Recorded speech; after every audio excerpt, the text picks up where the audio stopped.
આજના 9 ઓગસ્ટ વિશ્વ આદિવાસી દિવસ નિમિત્તે ડેડિયાપાડા ઉજવણી સમિતિના કાર્યક્રમમાં અહીં ઉપસ્થિત તમામ વડીલો, માતા બહેનો, યુવાનો, ભૂલકાઓ, તમામ જે પણ ક્રાંતિકારી અહીં ઉપસ્થિત થયા છે, સૌને મારા સેવા જોહાર છે. ગુલગુલાલ જિંદાબાદ છે.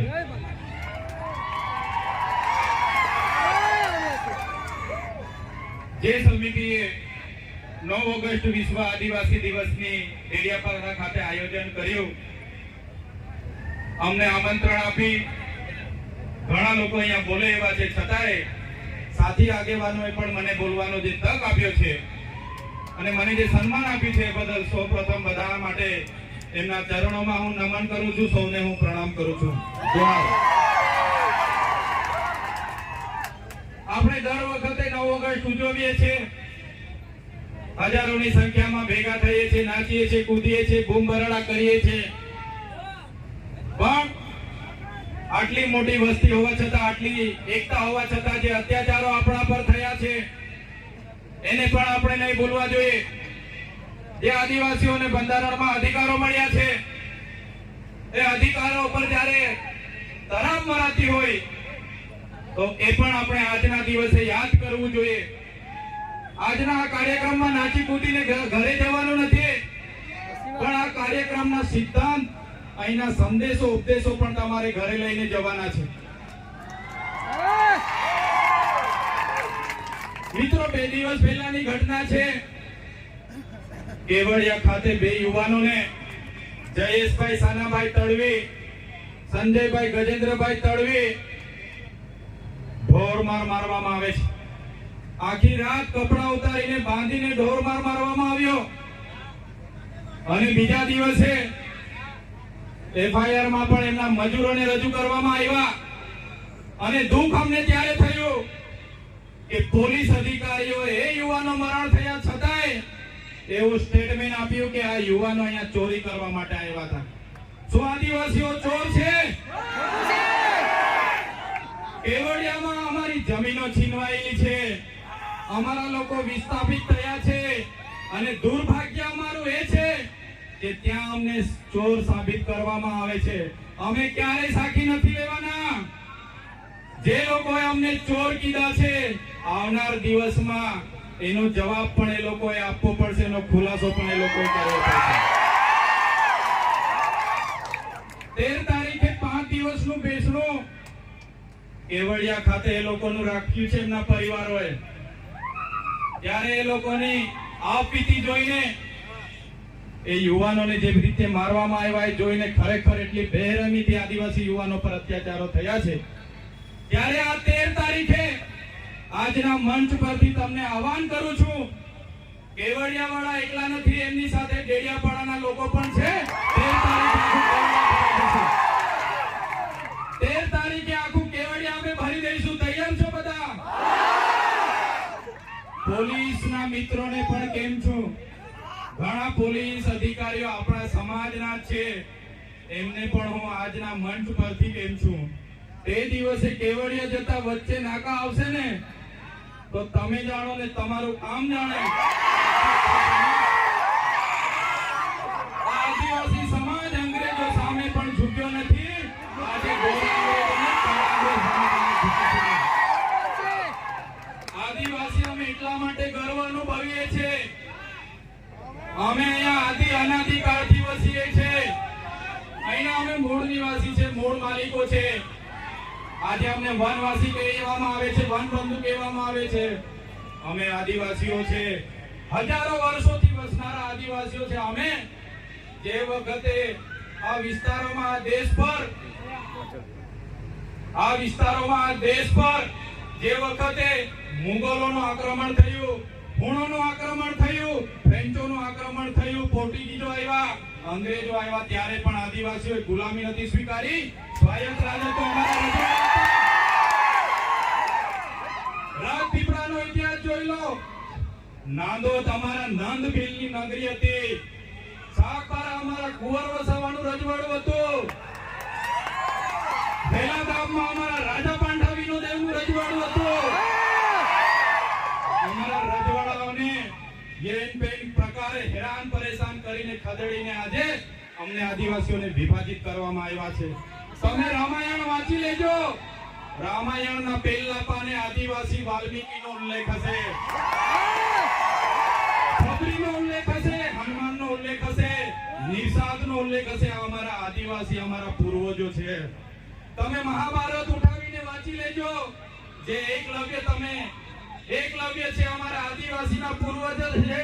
તમે મહારાણા પ્રતાપનો ઇતિહાસ વાંચી લેજો. એમાં પૂજા ભીલ અમારી જે સેના હતી એ આદિવાસીઓની હતી. અમે એ સમાજમાંથી આવીએ છીએ એટલે અમને ગર્વ છે. શિવાજીનો ઇતિહાસ વાંચી લેજો. દેવડા ભીલ જે સેના લઈને આવ્યા હતા એ અમારા આદિવાસી હતા. આદિવાસી અંગ્રેજો સામે સૌપ્રથમ કોઈ લડ્યા હોય 35 વર્ષ સુધી ટાટિયા ભીલ લડ્યા હતા, ખાજ્યા નાયક લડ્યા હતા, તિલકા માઝી લડ્યા હતા, બિરસા મુંડા લડ્યા હતા. એ સમાજમાંથી અમે આવીએ છીએ. આઝાદીમાં ગુરુ ગોવિંદસિંહ માનગઢ ખાતે 1500 આદિવાસીઓનો સમૂહ મળ્યો. અંગ્રેજોએ ગોળીબાર કરીને હત્યાકાંડ કર્યો. 1500 આદિવાસી મરી ગયા. આજે ઇતિહાસમાં અમારા આદિવાસીઓને જગ્યા નથી મળી. અમે ક્યારે સાખી નથી લેવાના. જે રીતે આદિવાસીઓ સાથે અન્યાય થયો, આજે દેશમાં આઝાદીનો અમૃત મહોત્સવ મનાવવામાં આવે છે. કરોડો રૂપિયાના તાઇફાઓ કરવામાં આવે છે. આદિવાસી વિસ્તારમાં મોટા ડેમો બનાવી દેવાથી, આદિવાસી વિસ્તારમાં મોટા સ્ટેચ્યુ બનાવી દેવાથી, રોડ હાઈવે બનાવી દેવાથી આદિવાસીનો વિકાસ થવાનો નથી. આદિવાસીઓને ડેમનું પાણી આપો, સારી શાળા આપો, સારી કોલેજ આપો, સારા ડોક્ટર આપો, સારી યુનિવર્સિટી આપો, તો જ આદિવાસીનો વિકાસ થવાનો છે. આજે ગુજરાતમાં 15% આદિવાસીઓ વસે છે. દેશમાં 8% આદિવાસીઓ વસે છે. દરેક ક્ષેત્રમાં અમારી સાથે અન્યાય થયો છે. જે પણ સરકારો આવી માત્ર ને માત્ર મત બેંક તરીકે આદિવાસીનો ઉપયોગ કર્યો છે. આજે તમે કોર્ટમાં જજો, કોર્ટમાં જે જજો બેસે છે, આજે ગુજરાતમાં અમે 15% છે તો 100 જજમાંથી 15 જજ આપણા હોવા જોઈએ કે નહીં હોવા જોઈએ? આઈએસ આઈપીએસ આપણા 15 હોવા જોઈએ કે નહીં હોવા જોઈએ? મામલતદાર, ટીડીઓ, કલેક્ટર અમારા 15 હોવા જોઈએ. તે આજે નથી. એ હવે આવનાર દિવસોમાં આદિવાસી સમાજે જાગવાનું છે.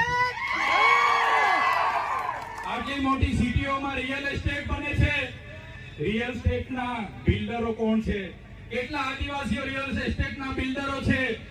અમારા લોકોને શિક્ષા નથી આપવામાં આવી, નર્મદાનું પાણી નથી આપવામાં આવ્યું, કડાણા ઉકાઈ ડેમનું પાણી નથી આપવામાં આવ્યું. આજે પણ અમારા લોકો મજૂરી માટે શહેરમાં જેવા મજબૂર થયા છે. અમે સાચી નથી આવવાની. એટલા માટે જ અમે કહીએ છીએ આજના મંચ પરથી, જે રીતે નાગા લોકોનું નાગાલેન્ડ બન્યું, મરાઠાઓનું મહારાષ્ટ્ર બન્યું, ગુજરાતીઓનું ગુજરાત બન્યું, તેલુગુ લોકોનું તેલંગાણા બન્યું, તમિલ લોકોનું તમિલનાડુ બન્યું, એવી જ રીતે અમને ભીલોને અલગ ભીલ પ્રદેશનું 29મું રાજ્ય જોઈએ. જય ભીલ પ્રદેશ! ભીલ પ્રદેશ અમને 29મું રાજ્ય ભીલોને આબાદી આપો. એની રાજધાની અમે કેવડિયા બનાવીને રહીશું.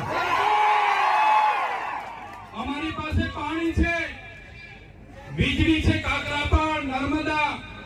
અમારી પાસે લિગ્નાઇટોની ખાણો છે રાજપારડીમાં, આમા ડુંગરમાં યુરેનિયમની ખાણો છે, છોટાઉદેપુરમાં રેતી નીકળે છે, જળ છે, જંગલ છે, જમીનો છે. અલગ રાજ્ય અમને આપી દો, અમે અમારા આદિવાસીઓનો વિકાસ કરી લઈશું. જે અમારો ભીલ પ્રદેશ હતો, દેશ આઝાદ થયા પછી આદિવાસીઓને વિભાજિત કરી દેવામાં આવ્યા છે. 13 જિલ્લાઓને મધ્યપ્રદેશ, 12 જિલ્લાઓને રાજસ્થાનમાં, 14 જિલ્લાઓને ગુજરાતમાં અંબાજીથી ઉમરગામ સુધી, 10 જિલ્લાઓ નંદુરબાર, નાસિક, પાલઘર સુધીના મહારાષ્ટ્રમાં લઈ જવામાં આવ્યા છે. આજે પણ અમારો મહારાષ્ટ્ર, મધ્યપ્રદેશ અને રાજસ્થાન સાથે અમારી સંસ્કૃતિ સાથે છે, પરંપરા હરકી છે, રીત ભાષા હરકી છે. આજે પણ અમારો રોટી બેટીનો વ્યવહાર છે. આજે પણ અમે એમની સાથે સાથે રહીએ છીએ. આજે અમને ભીલ પ્રદેશની માંગ કરીએ છીએ. આજે તમે જોઈ લો, આ ભીલ પ્રદેશનું વિભાજન કરવામાં આવ્યું. આજે મધ્યપ્રદેશની કુલ વસ્તીના 21% મધ્યપ્રદેશમાં આદિવાસી વિસ્તારમાં છે, રાજસ્થાનમાં 13% છે, ગુજરાતમાં અંબાજીથી ઉમરગામ સુધી 15% આદિવાસીઓ છે, મહારાષ્ટ્રમાં 9.48% આદિવાસીઓ, ટોટલ 3.5 કરોડની વસ્તી થાય છે. અમને અલગ બિલ પ્રદેશ આપો, અમે અલગ અમારો વિકાસ કરીશું. બંધારણમાં જોગવાઈ છે, આર્ટિકલ 3 તમે વાંચી લેજો. જે રીતના મહારાષ્ટ્રમાંથી ગુજરાત રાજ્ય બન્યું, આજે દેશ અને ગુજરાતનો વિકાસ થયો, પણ આદિવાસીઓનો વિકાસ નથી થયો. એટલા માટે અમે કહીએ છીએ કે અમેરિકામાં આપણા જેટલી વસ્તી નથી, છતાં પણ 50 રાજ્યો છે, જ્યારે ભારતમાં 28 જ રાજ્ય છે. તો 29મું રાજ્ય બનવું જોઈએ કે નહીં બનવું જોઈએ? બનવું જોઈએ. એની રાજધાની કેવડિયા હશે. આખું મંત્રીમંડળ અને મુખ્યમંત્રી, અહીંનું આખું અધિકારી ગણ, અહીંનું પોલીસ તંત્ર તમામમાં આદિવાસી હશે, તો જ અમારા આદિવાસીઓનો વિકાસ થશે. એટલા માટે જેટલા પણ અન્યાય અત્યાચાર થયા છે, ડેડિયાપાડા વાળાને એવું લાગશે, ઝઘડિયા વાળા સાગબારા વાળાને લાગશે, કેવડિયા વાળાને મારી નાખે, આપણે શું? પણ નહીં. આજે કેવડિયા વાળાનો વારો છે, કાલે માલસામોટ વાળા પણ તૈયાર રહેજો માર ખાવા માટે. એના પછી દેવ મોગરા વાળા તૈયાર રહેજો, બધાનો વારા પરથી વારો આવવાનો છે. એકલ દોકલ બધાનું કામ લેશે આ લોકો. એટલા માટે કેમ છું, કેવડિયા એકલું નથી, આપણે બધાએ 13 તારીખે કેવડિયા જઈને આપણી એકતા બતાવવાની છે. એમાં કોઈએ પાછી પાની કરવાની નથી. વિકાસની વાતો થાય છે અને આદિવાસીઓ સાથે અન્યાય થયા છે, ત્યારે અમે ક્યારે સાકી નથી લેવાના. આજે તમને એટલા માટે અમારે કહેવું પડે છે કે આપણા સમાજના લોકો પાર્ટી પક્ષમાં છૂટાછવાયા થઈ ગયેલા છે, અલગ અલગ સંગઠનોમાં, અલગ અલગ ધર્મ સંપ્રદાયોમાં, પણ કોઈ બી પાર્ટીમાં હોય, સમાજની વાત આવે ત્યારે આપણા બધા લોકોએ ભેગા થવું જોઈએ. આજે ભેગા નથી થતા, એ બડી દુઃખની વાત છે. દુઃખની વાત છે, આપણે ભેગા નથી થતા. અમે આ જાહેર મંચ પરથી કહીએ છીએ, જે દિવસે આદિવાસીઓના અવાજ બનતા અમારી પાર્ટી અમને રોકશે, એ દિવસે સૌથી પહેલા પાર્ટીના પાટિયા ઉતારીને અમે મૂકી દઈશું. અમારા સમાજ પહેલા, પછી પાર્ટીનો અમે વિચારીશું. આવનાર દિવસોમાં જ્યાં પણ આદિવાસી સાથે અન્યાય થશે, એ મહારાષ્ટ્ર હશે કે મધ્યપ્રદેશ હશે, આ આદિવાસી સમાજ માટે અમે લડી લઈશું. અને અમે એ જ ઉપદેશ આપને આપીએ છીએ. આજે એસસી અને એસટી કોટામાં 7 જજોની ન્યાયપીઠે જે ચુકાદો આપ્યો છે, મિત્રો, આવનાર દિવસોમાં આપણા શિક્ષણની અનામત, આપણી નોકરીની અનામત, આપણી રાજકીય અનામત ખતમ થઈ જવાની છે. યાદ રાખજો કે જજોએ જજમેન્ટ આપ્યું છે, એ ગંભીર બાબત છે. મિત્રો, તમે જાણ્યું હશે, આ વિસ્તારોમાં નકલી કચેરીઓ પકડાય, નકલી અધિકારીઓ પકડાય, નકલી ઘી પકડાય, નકલી ટોલ નાકા પકડાય. પણ હું તો તમને કેમ છું કે નકલી આદિવાસી ધારાસભ્ય પણ આ ગુજરાતમાં છે. આપણા એસટી સર્ટિફિકેટ બનીને જો કે જજોએ જજમેન્ટ આપ્યું છે, એ ગંભીર બાબત છે. મિત્રો, તમે જાણ્યું હશે, આ વિસ્તારોમાં નકલી કચેરીઓ પકડાય, નકલી અધિકારીઓ પકડાય, નકલી ઘી પકડાય, નકલી ટોલ નાકા પકડાય. પણ હું તો તમને કેમ છું કે નકલી આદિવાસી ધારાસભ્ય પણ આ ગુજરાતમાં છે. આપણા એસટી સર્ટિફિકેટ બનીને ધારાસભ્ય બનેલા છે. નકલી આદિવાસી ધારાસભ્ય પણ ખોટા સર્ટીના આધારે આજે બન્યા છે. ત્યારે આપણે બધાએ લડવું પડશે. એટલા માટે જ વધારે સમય નથી લેતા. અહીંયા આવીને નાચી કૂદીને છૂટા પડવાની વાત છોડો. આપણા બાળકોને ભણાવો, આપણા લોકોને સિંચાઈનું પાણી મળે, સારી સુવિધા મળે, એ માટે લડો. આદિવાસીએ કોઈ પાસે શિક્ષા નથી છીનવી, આદિવાસીઓએ આજ દિન સુધી કોઈની નોકરી નથી છીનવી, આદિવાસીઓએ આજ દિન સુધી કોઈની જમીનો નથી છીનવી. તો આપણું છીનવાય છે ત્યારે તમે કેમ ચૂપ બેસો છો? આદિવાસીઓનું છીનવાય ત્યારે આખો સમાજ ચૂપ બેસે છે, ત્યારે દુઃખ થાય છે. એટલા માટે કોઈ પણ પક્ષ પાર્ટીમાં જે પણ નેતાઓ હોય, વડીલો હોય, યુવાનો હોય, બધા જ લોકોને આજે હું આહ્વાન કરું છું, પક્ષ પાર્ટી ચૂંટણી આવશે ત્યારે આપણે દેખાઈ જશે. પણ જ્યારે સમાજની વાત આવશે, જ્યારે કેવડિયાની વાત આવશે, બધાએ નીકળી પડવું પડશે, તો જ આ લોકોને આપણે એકતા બતાવી શકીશું.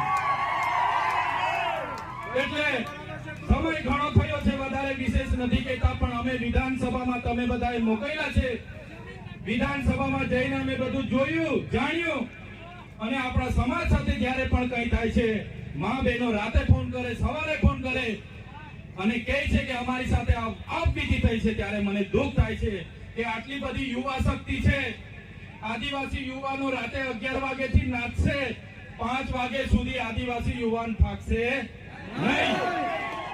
આદિવાસી યુવાન અહીંથી પગપાળા લઈને નીકળશે, 15 દિવસ પાવાગઢ ને ભાગવલ જશે, આદિવાસી યુવાન થાકવાનો નથી. પણ આદિવાસી યુવાનને હું વિનંતી કરું છું, તમારી જે શક્તિ છે, તમારો પાવર છે, એ નાચવા કૂદવામાં, પગપાળા જવામાં, એ લડાઈ ઝઘડા અંદર કરવામાં નહીં વેફડશો. તમારી શક્તિનો ઉપયોગ આવનારા દિવસોમાં સમાજને ન્યાય આપવા માટે કરો. હું તમને વચન આપું છું, અમે આગેવાની લેવા માટે તૈયાર છે. અમને તમારો સાથ જોઈએ છે, તમારો સહકાર જોઈએ છે, સાથ જોઈએ છે. જે રીતના આપણા પૂર્વજોએ અંગ્રેજો સામે નમતું નથી ઝૂક્યું, એ આદિવાસી સમાજમાંથી અમે આવીએ છીએ. ટાટિયામામાં બિરસા મુંડા, રાજા પાંઠાનું ખૂન અમારા શરીરમાં છે. અમે ક્યારે કોઈના બાપથી ડરવાના નથી. એટલા માટે આજે અમે કહીએ છીએ કે આદિવાસીનો ઇતિહાસ એ સિંધુ ઘાટીની સંસ્કૃતિ 10,000 વર્ષો પહેલા, 7-8,000 વર્ષો પહેલા જે સંસ્કૃતિ હતી, એ આદિવાસી સંસ્કૃતિની સભ્યતા છે. વિશ્વની સૌથી જૂની સંસ્કૃતિ આદિવાસીઓની છે. આજે અમેરિકા, આફ્રિકા, બ્રાઝિલ, ઇન્ડોનેશિયા તમામ દેશોમાં આજે આદિવાસીઓ ધામધૂમથી 9 ઓગસ્ટ વિશ્વ આદિવાસી દિવસ ઉજવે છે. ત્યારે એક આદિવાસી સમાજના લીડર તરીકે, તમારા પ્રતિનિધિ તરીકે આજના કાર્યક્રમમાં તમને મેં સેવા જોહાર કરું છું. આવનાર દિવસોમાં ઉલ ગુલાલ જિંદાબાદ કરવું પડશે તો તમારે બધાએ સાથ સહકાર આપવું પડશે. મિત્રો, આજના કાર્યક્રમના મંચ પરથી કહેવા માંગુ છું, ઘણા વર્ષોથી લડેંગે જીતેંગે, મુર્દાબાદ જિંદાબાદ. હવે મુર્દાબાદ જિંદાબાદ કરવાનું થતું નથી. હવે કોઈ બાબતમાં આવેદન પત્ર આપવાના થતા નથી. લડાઈને જીતેંગે જિંદાબાદ મુર્દાબાદ કરવાનું થતું નથી. જ્યારે પણ આદિવાસીઓ સાથે અન્યાય થશે, અત્યાચાર થશે, આદિવાસીના હક અધિકાર માટે ખોજવી લેવા માટે હવે આપણે બધા તૈયાર થઈ જવું પડશે. ત્યારે આજના કાર્યક્રમમાં મને આમંત્રણ આપ્યું, મારું સન્માન કર્યું, મને બોલવા માટે ઘણા હજારો યુવાનો બોલી શકે એવા છે, છતાં મને તક આપી એ બદલ મેં તમારો ખૂબ ખૂબ આભાર માનું છું. અહીંયા ઉપસ્થિત આદિવાસી સમાજના તમામ સરપંચો, તમામ તાલુકા સભ્ય, જિલ્લા સભ્ય, પક્ષ પાર્ટીના જેટલા પણ આગેવાનો અહીંયા પધારેલા હોય, એ ભાજપના હોય, કોંગ્રેસના હોય, આપના હોય, કે બાપના હોય, કે બીડીપીના હોય, બધાને મારા જોહાર.